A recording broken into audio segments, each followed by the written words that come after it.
What's up, everybody? Welcome back to the Lock and Cash podcast. Oh man, Bruce, a lot going on. NBA playoffs, NHL playoffs, which have kind of been so far. And then we have a UFC card this weekend, which we did not have last week. You guys probably missed us last week, right? I know everybody was just going nuts. My DMs were blowing up. Where's the podcast? Where's the pod? We took a week off.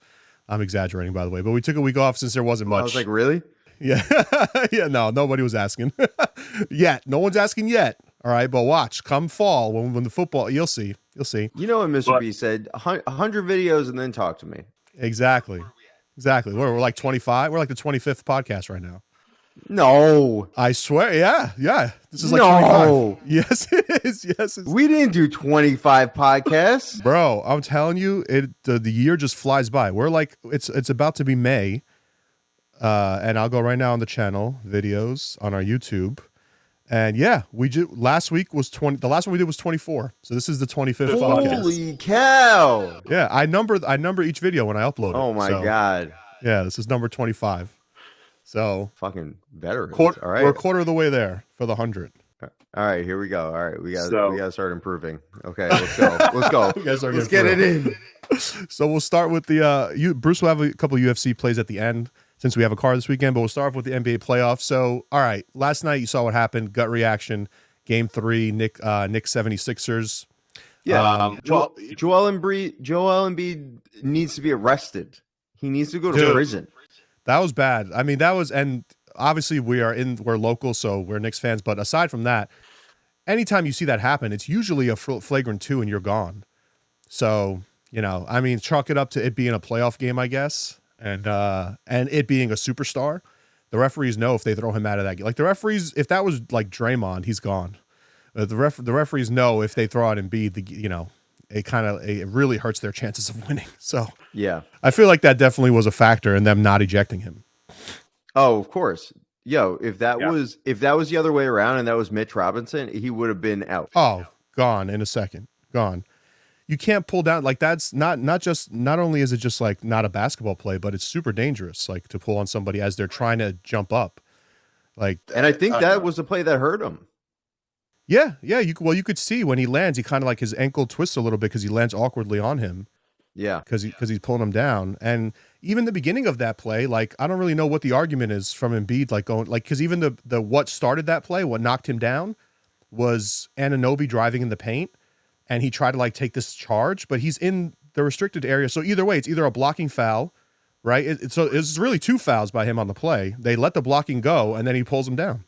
Yeah, it definitely started when he was frustrated on the other end of the court, where he felt he was fouled, and he was looking to get revenge. Like he was complaining all the way down. Either way, when it comes to the series. How do you feel like the momentum is swinging going into Game 4? Do you feel like this is a take 2 at home play? Do you feel like is Mitch Robinson going to have is his absence? He's likely out for the next game. Yeah. I actually don't know if they're going to shut him down at all. I know it's an ankle sprain. I think we're going to get word on how severe that injury is today. How do you feel going into Game 4? Yeah, I did. All right, so before the injury, I did think that Philly would win 2 at home. So I actually thought, so from a betting perspective, we bet them in Game 3. So I really liked them last night in Game 3. It was a 2-unit play, and they get the cover. But it wasn't like in convincing fashion, right? Like it wasn't, the Knicks were in that game for a while, for a really long time. So, to me, I think not having Robinson is going to hurt them a little bit. But they haven't had Mitchell Robinson for a lot of the year, right? People forget this, and they were beating up on teams pretty much, for the most part without him. So I would never rule them out. I gotta see what's the line actually. Let's take a look. What's the line? let me give you the money line, the spread, and the total going into the next game. So the money lines are New York Knicks plus 164, 76ers minus 198, spreads 5. And the total, it's 5 again. And the total is 208. Yeah. For me, the spread is probably... See, I liked it a lot in Game 3. The fact that Robinson's out, the spread is the same, and the Sixers just got to win. Like, usually see it bump up a little bit, so it's kind of a little bit confusing to me that tells me there's probably some early Knicks money coming in. Like a perfect example is the Magic Cavaliers, where the Cavs win game 1, it was 4.5, and it goes to 5.5 in game 2 on the open. This is exactly the same. So that would that's like a little indicator for the Knicks to back the Knicks. For me, I would still go with Philly though. I think this is just one of those series where it's going to come back for a big game 5. It's going to be 2-2. We said before the series started, this is more like a 2-3 matchup in the semis. Like this is like when two teams meet in the semifinals, right? And it's a 2-3 matchup. That's more to me what this feels like. So yeah, and the Knicks don't have to win a road game in this series to win the series. So I would still back Philly at the 5. If this gets if it gets higher, maybe look to back the Knicks. The Knicks have been a pretty good road team all year long, so it's not like they can't go into Philly and get a win. I also would look at that under. The first 2 games were a grind, and then game 3 goes way over, right? And now this total gets bumped up a little bit. I think it's just it's just an overreaction, right? Like, they had one good shooting performance at home. It's very likely this game comes back down to the way it was in game 1 and game 2, which was just like a slow defensive grind. So I'd probably look at Philly and I'd probably look at the under, but I wouldn't. This is not one of those where I would say, okay, great, this is a 2-unit. There's like a lot of data on this. This is not one of those. This is one of those where I would say I could see either side, could see either team winning this game. Right. And then, you mentioned that total getting bumped up. It's the 3rd lowest total on the whole slate this weekend. Yeah. Yeah, I know. All the totals are dramatically dropped. Yeah, it's insane, right? We had like 240s, 235s in the regular season, and those are now it's just you have these insane numbers. And even if you look at some of the totals where they started, like in the series, like the Mavericks Clippers series, I think the game 1, the total was like 224. Now they're putting up 215s, 216s. Like it's, I know the Bucks Pacers was 232 or something in game 1. We hammered the under. Now it's like 221. They're dropping these totals by 10 points. It's crazy. Yeah, they were like, we messed up. But and one of the things, if you were listening to one of the earlier podcasts, I think one of the things you were discussing is how the point totals dramatically dropped in the second half of the year with the referees letting these players play a little bit more, calling less fouls, less people going to the line. So I think we're just seeing that even extended into the playoffs. We saw Tyrese Maxey essentially, I'm not going to say that he got fouled because my Knicks won, but we saw that get really physical at the end of game 2, right? We saw a lot of things happen in game 3, including, Joel Embiid getting somebody in a fucking ankle lock. I thought I was capping UFC for a minute. I was like, I was about to go check the live line. I was going to go put some money on the Joel Embiid sub. Yeah, but, that's crazy. They're definitely letting him play. Yeah, 100% letting him play. Yeah. And yeah, you're right. That's carried over into the playoffs. I think they wanted the later portion of the season to feel more competitive, more like a playoff atmosphere. And I think it worked too, but sometimes it takes the books time to adjust. Like one of the things that I wrote in the write-up for the Pacers Bucks game 1, I said this total is set like this is a regular season game, but it's not. Right? It was like 232. And the game finished, I believe the game finished at 203, that's the total. Like they scored 203 points. So, these are just, this is like part of how you find an edge. You have to take a side going into the playoffs. You can't just look at every line and be like, all right, it's all fair. I'm going to try and you have to say, all right, I think this is happening. I think this is too high. I think this is too low. Take a side. That's how you find your edges. So yeah, the totals are something to look at. I like that Knicks under for game 4. I think that might be better than picking a side, honestly. But I would lean Philly in the under in that series. And that's 2-1 right now. I think maybe we can be going back to, man, imagine a 2-2 with game 5 at the Garden. That's going to be nuts. That's going to be bananas. I mean, if anything, though, I almost like a Knicks money line on game 4. I could see, this is what I'm saying. Yeah, I could see either way. Yeah, I could see them coming back in with a pretty big chip on their shoulder after the way that they were treated in game 3. Yeah, and Jalen in the first half, he started to find his shot a little bit more. I think he had like 17 points in the first half. So I think they're getting a little bit into a rhythm. Offensively. He played well. Brunson played well. Yeah. And he didn't in the first 2 games where they won. So maybe he needs to go suck again. I don't know. I think the issue was the defense in game 3. They just gave up too many points. He gave up a ton of points. And Embiid hit like 6 threes in the second half, so he was just going off. So, I mean, that's, unlucky that it happens again. I could definitely see, to your point, a closer game for sure. That's why I'm saying I'm split on the side. I would look at the total. I'm gonna lean Knicks money line here only because I also don't know how long Joel Embiid's knee is going to hold up. 7-game series are long and grueling. This is a physical series. Like, is he getting better with time? Or I know he hit 6 threes, but how long can he stay healthy on that knee? It's a physical. Is game 4 the one where it's like, he just doesn't have the gas? Yeah, it's a physical series. It's 2 good defensive teams, big bodies being thrown at you. It's definitely something to be concerned. I mean, in terms of durability, the Knicks definitely have the edge there because when you're Philly, I mean, every time he goes to the basket, you could lose your best player at any time. Right.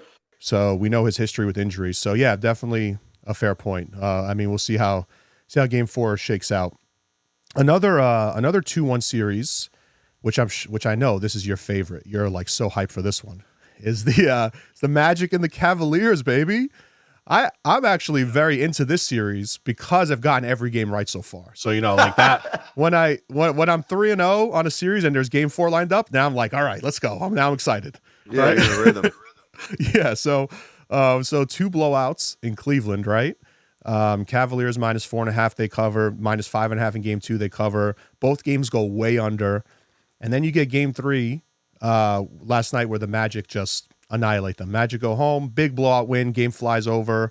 Huge. And now we're sitting here thinking, did everyone count out Orlando a little bit too soon? Yeah. When I was watching the Knicks game and I look over, I was like, it's like a 30-point game. They were killing. They were handing it to him. What the hell is going on in that series? So what do you think the switch was going into game 3? And then how do you think that plays out into game 4? Yeah, I don't think so. Watching the Magic, they didn't really do much different. They were getting a lot of the same open looks that they got in games 1 and 2, but they were just making them. That was the only difference. They shot so poorly in those first 2 games. And one of the things that I wrote in the write-up for the 2-unit play last night on the Magic was that the Cleveland won both game 1 and game 2 in a blowout, but they didn't even reach 100 points in either game. Right. So the Cavaliers were blowing them out despite not really playing well offensively. Like the Magic defense was giving them trouble. So even though we bet Cleveland in both games, I was more so betting on Orlando's like youth and inexperience on the road. Right. That's what really was swaying me to the Cavs. But the Magic have had drastic home road splits all year long. So I was just hoping that the trends held up in this series. Right. So at home, they're now after last night, they're 28-13 against the spread at home. That's first in the NBA. So they're just really much stronger at home and much more comfortable at home. And usually when you see teams that have that split, it's like role players will show up a little bit more at home versus on the road. And that was exactly what happened last night. They got a little bit from everybody and they still played their really good defense. The Cavaliers still haven't scored 100 points in this series in a game. I'd be like, if I'm Cleveland, I'm concerned on the offensive side. It's like, what's going on? Why can't we make, if you remember in game 1, they were up by 15, the Cavaliers, and at one point had a stretch where they missed 18 straight threes and still were up 15 because Orlando couldn't make a shot. But the door was always open for the Magic, and then they just needed to switch venues. So I think, I strongly feel on this series, the Magic take game 4 and we go back 2-2, and then we'll see what happens after that. The thing for Orlando is they got to take a road game if they're going to be live in this series. Before the series started, I liked them. They were plus 170 for the series. I said I would lean to that, but they haven't shown that they can get a game in Cleveland. So I think they take game 4. I think we go back 2-2, and then we'll see where the chips fall. But just going over the money line, the spread, and the total here. The Cavs are plus 110. Magic are minus 130. The spread is 2, and the total is the lowest total on the slate this weekend at 201.5. Crazy. Yeah, that's insane. I wouldn't touch it. I think it's too low. This is not Army Navy. This is not. No. You just keep going. You just keep banging the unders on. Yeah, I know, right? It's It's like, what did the Cavs score? Like 85 points last night? It's insane for a playoff game. Yeah. Yeah, I don't know. I mean, and they got guys that can score on that team. It's just the Magic play good defense, especially at home. But I just think that number is just dramatically low. It's too low. I understand they've been going under it, but I couldn't bring myself to bet that one. The only time I would bet a number that low is if you got me in a game 7. If you gave me a game 7 with that total, which we actually had last year, the Miami Boston game 7 was like 202, and we took the under. And it hit. So if you can give me one of those, that's fine. But not in a game 4. No, because the Magic might just shoot the lights out again, like they did in game 3. Yeah. So for me, I would just look to the Magic. I would lay the 2 with Orlando. Lay the 2. Okay. Yeah, that's probably going to be a play for us tomorrow. Yeah, that'll probably be a play for us because I think they're so good at home, man. It's tough, and their performance in Cleveland like created a lot of value on them because. If think about it, right? You usually assign 2 baskets for home court. You know, we talk about home field in the NFL, like a point and a half. Yeah. We're usually talking 2 baskets in the NBA. So if I'm +4 on the road, right? The logic follows that most of the time -4 at home, but we're getting -2 because they looked so bad in Cleveland, right? Right. And now they win that game easily. This is still at -2, but I think by the time we get closer to tip off, this is going to probably bump up 2.5, 3, maybe 3.5. So. And that money line is good too, -130. If you just want to avoid any bull crap at the end of the game, yeah, you know, yeah, Magic -130. Yeah, that's pretty good. So I think Orlando wins it again. I don't trust the Cavaliers' offense on the road. I think they're good at home. I don't trust them on the road though. I think Orlando's is better in that venue.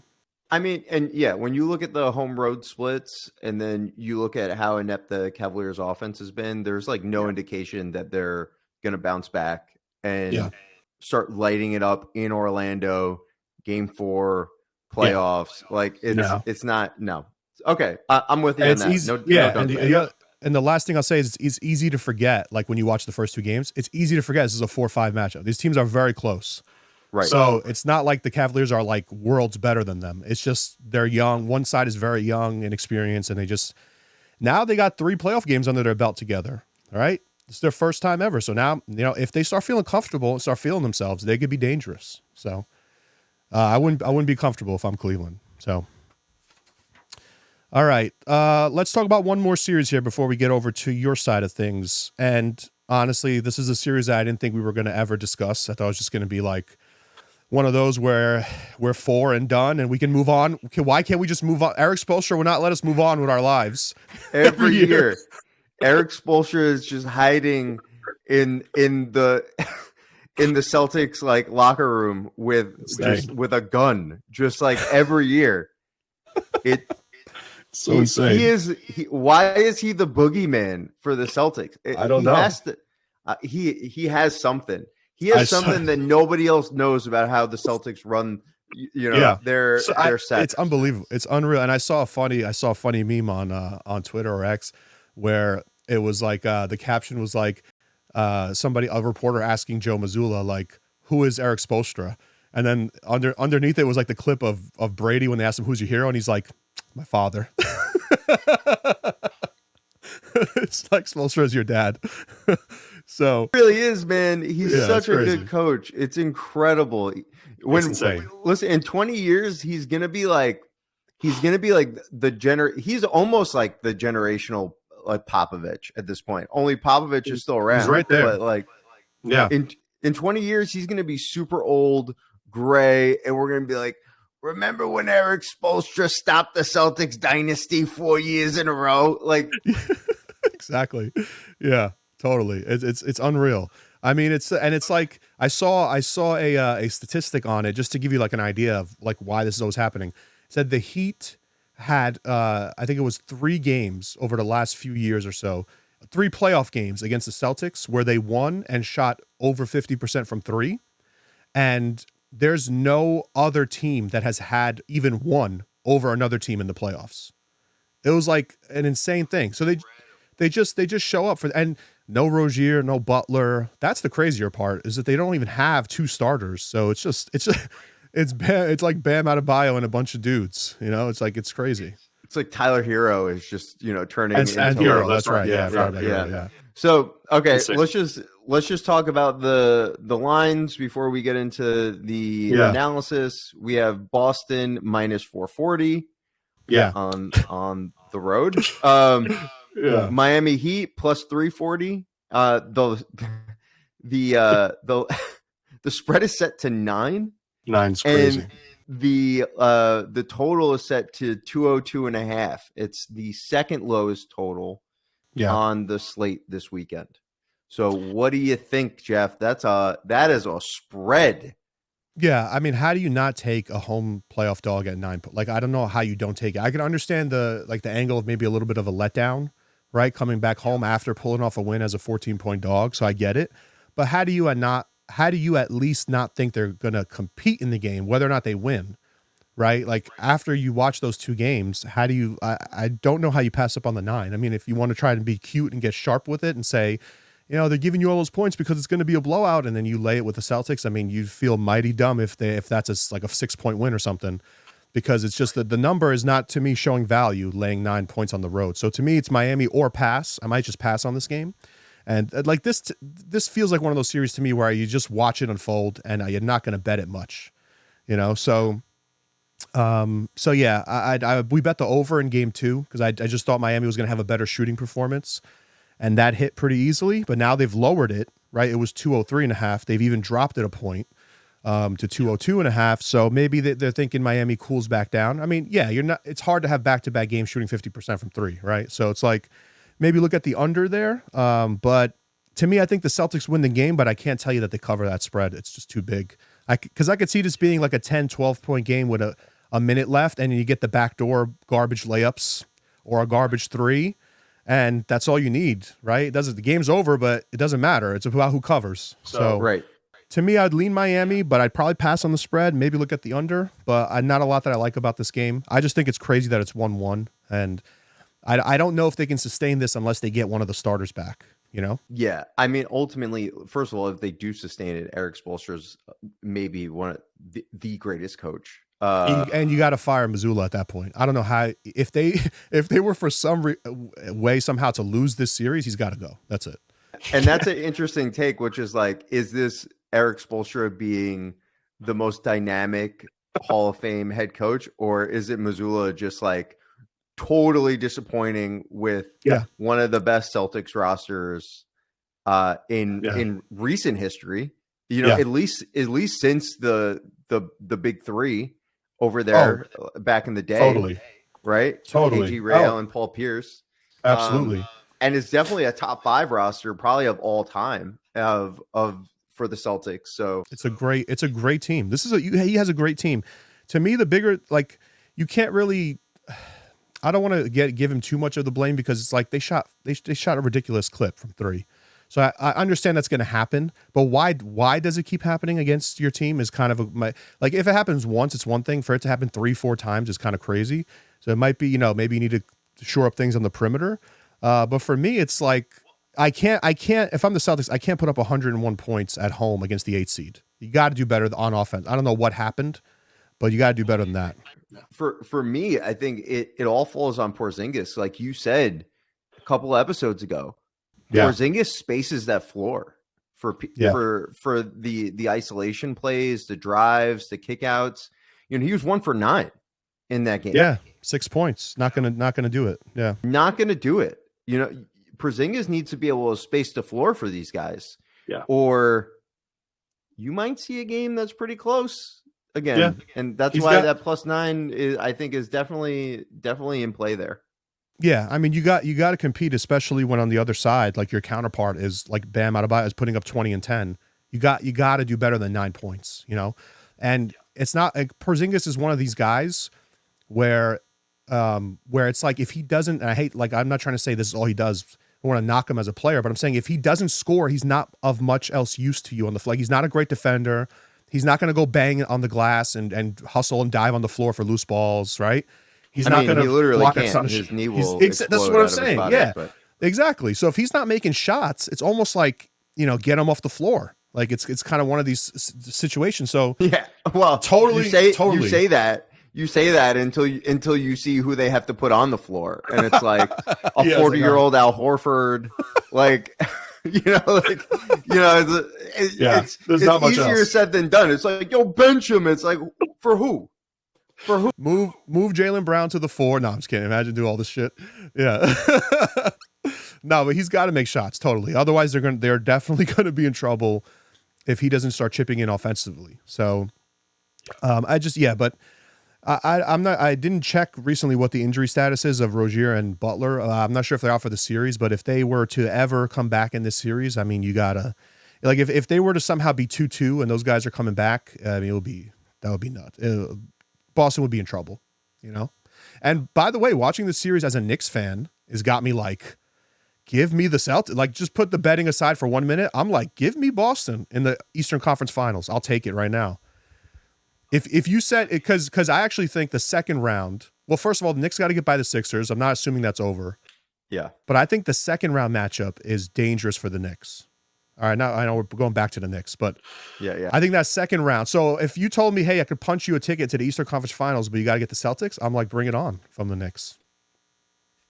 That to me does not look like an invincible team. The team that we saw in the regular season, that 64 wins, whatever they got, 63 wins, and blowing out everybody by 40 points. That doesn't look like the team that I saw all year long. So not invincible to me.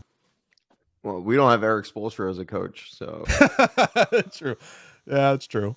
But I'll take my chances against Joe Mazzulla. Thibodeau's going to be like, I don't know what's happening. Why is it? Yeah, exactly. I mean, remember though, people easily forget that the Celtics recently made the finals, but he was not the coach. People quickly forget that it was Udoka that brought them to the final. Joe Mazzulla hasn't to me not proven himself yet as a coach. So we'll see what happens. But interesting series there. All right, let's move over to fight night. I know you got potentially two plays to share with the audience for this weekend.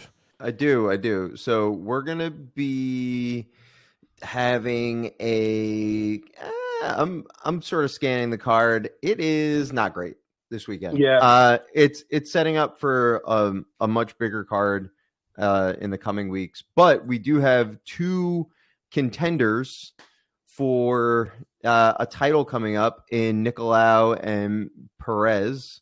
And then we have a fight that's going to last about 2.5 minutes. So the first fight that we'll talk about is going to be Mateusz Nicolau and Alex Perez. Alex Perez, former title contender, has been on a bit of a losing streak. He's kind of your gatekeeper to title contention.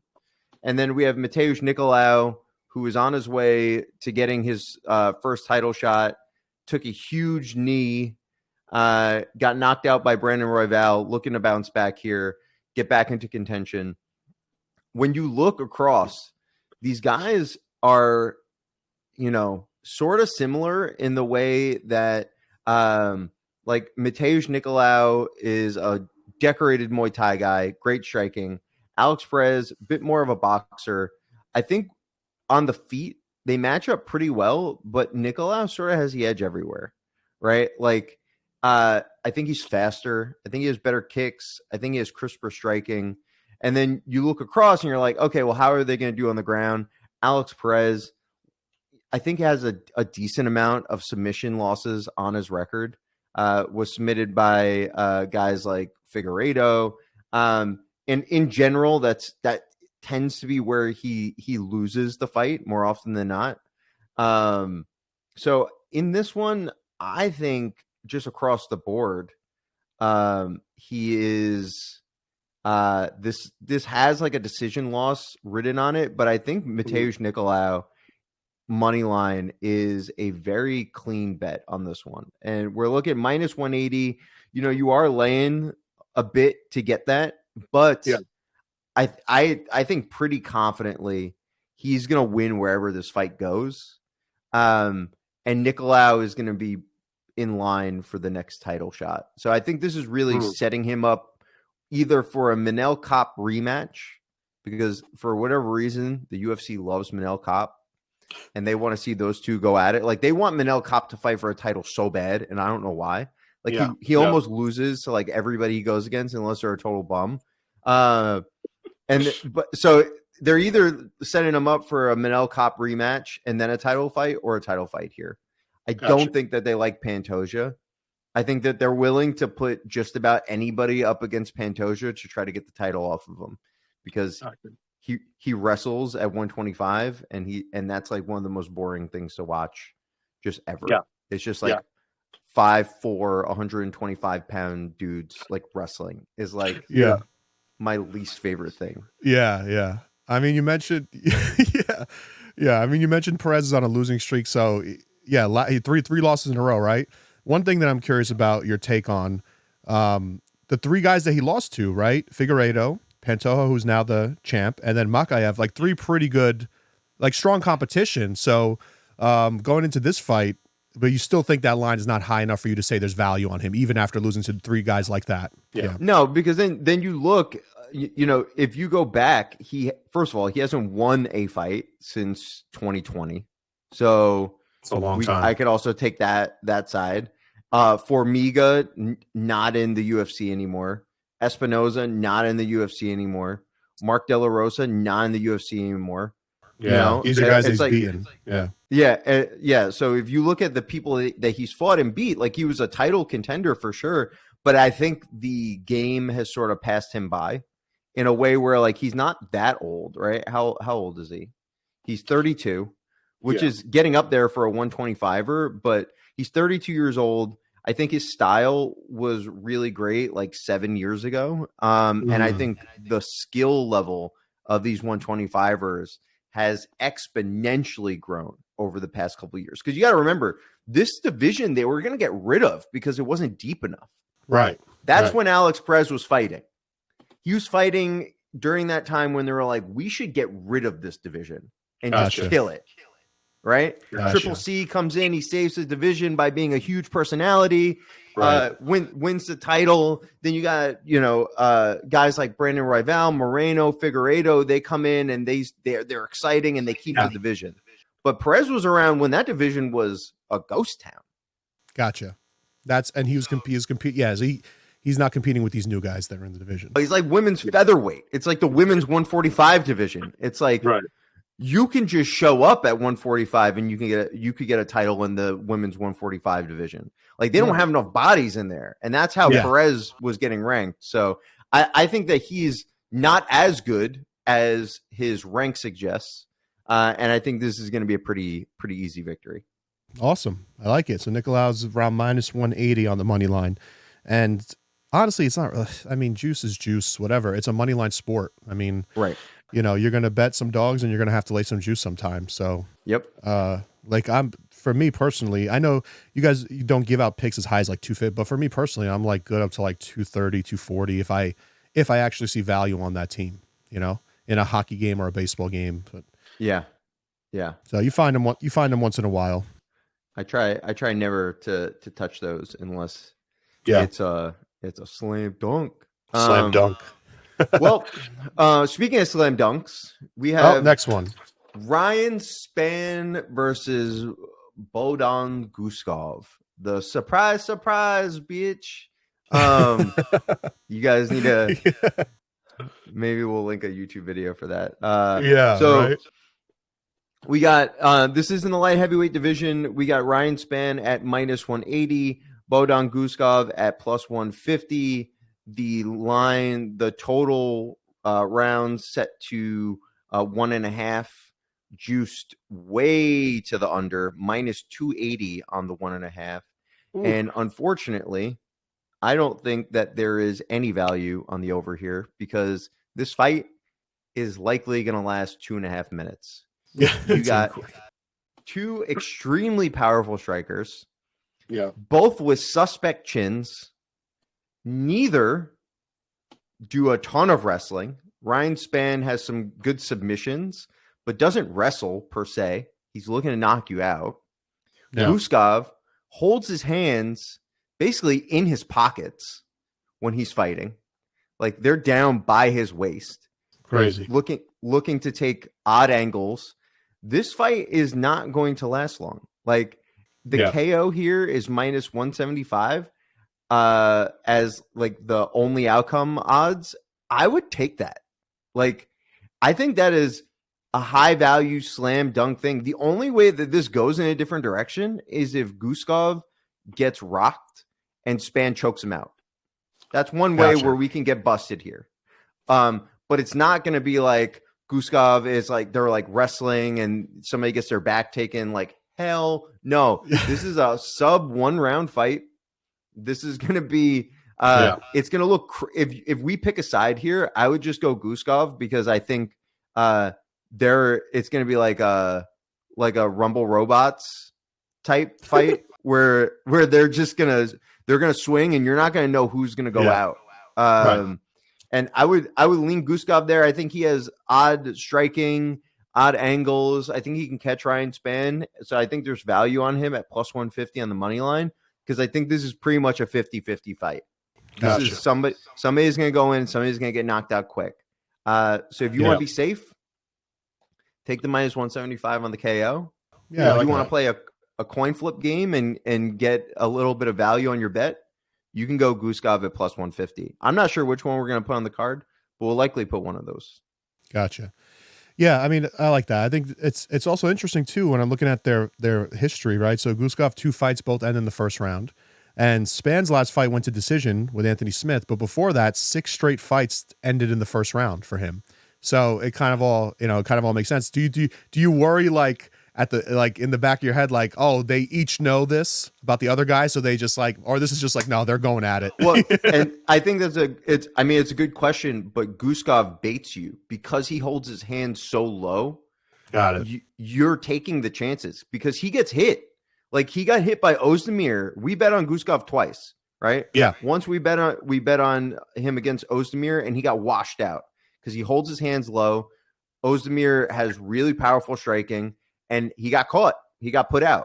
Yeah. He didn't get caught in his last fight, and he destroyed the guy. He obliterated him. So he's going to hold his hands low, and he's inviting the punches. He's inviting the boxing. And Ryan Spann's not going to – he's going to take the bait. So either he's going to take the bait and get crushed, or he's going to take the bait and he's going to crush Guskov, and he's going to do – and then we're going to look silly. But this is going to be a knockout. Cool. Yeah. Cool. So just to be clear for the people, that's not like a round prop. That's technically a fight prop, right? That the fight's going to end in a knockout either way. So either way, no matter who gets knocked out, you win. Right. So if you're like on DraftKings or something, you'd go to the winning method section and you'd go down and just pick KO. So it's the exact method of victory that we're selecting here. And the nice thing about that too is across all 3 rounds, right? So you don't have to worry about when it happens. You just need to root for a knockout. That's it. Right. Yep. So yeah. All right, cool. So there's 2 for you guys right there, Nicolau and Spann. And then let me just see what inside the distance is on this because that one it's probably juiced too, right? Pretty heavy. Oh, dude, it's gonna be completely juiced. I'm just trying to find the fight to go the distance is minus 1100. So I think there's crazy arbitrage here because if fight goes the distance is minus 1100 and the KO is minus 175, that means there's like 900 points between that like a sub. Right. They're like you're laying 900 points essentially to add sub to your card. And exactly. The likelihood of a sub happening is I would lay 30 or 40 points on that to add that to the thing. I wouldn't lay 900. So like there's crazy arbitrage right now in being able to do this at minus 175. Like I would just go do that now just so you can get the arbitrage on this. And then you could do a money line later if you're feeling froggy. But like, that's way too high. Just to that's crazy. Yeah, it's crazy, right? Well, I mean, but sometimes you have this props. Yeah, they're super inefficient. And the fight to go to distance is not like a spread where you can like move it up to adjust the odds. It's like if they're hammering one side, it's just going to keep going up and up and up and up. And up. So, there's nothing you can do about it. So it doesn't go like from 4 to, or like the round prop goes 1.5 to 2.5. It's yes or no. It's like you're just hammering the hell out of yes or no, whatever it is. So, all right, cool. I like those two. So we've got Nicolau around minus 180 and Spann Guskov to end in a KO around minus 170. That's crazy. I'm going to go bet that right now. Let's do it. All right, cool. That's pretty much all we got. You got anything else? You want to talk hockey real quick before we go? No, nope. 40 minutes. Let's get out of here. I was pretty pissed off about hockey last night. Went 0-2 in hockey. We went 2-1 in the NBA, but 0-2 in hockey. The teams at home, game 3 down 0-2. Didn't pan out. They both went down 3-0. I'm like, man, your season's on the line, guys. Come on. Get it together, nerds. Yeah, seriously. But we'll see what happens. Anyway, it's just the first round, so we got a lot of time to go.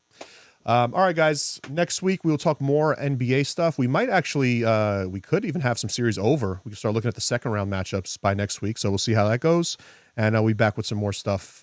Maybe sprinkle some baseball in as we're moving along. We're having a pretty good baseball year so far. Sprinkle that in. But other than that, we're good to go this weekend, Bruce. And thanks for watching, guys. Good luck with your bets. Catch you guys next week. Later.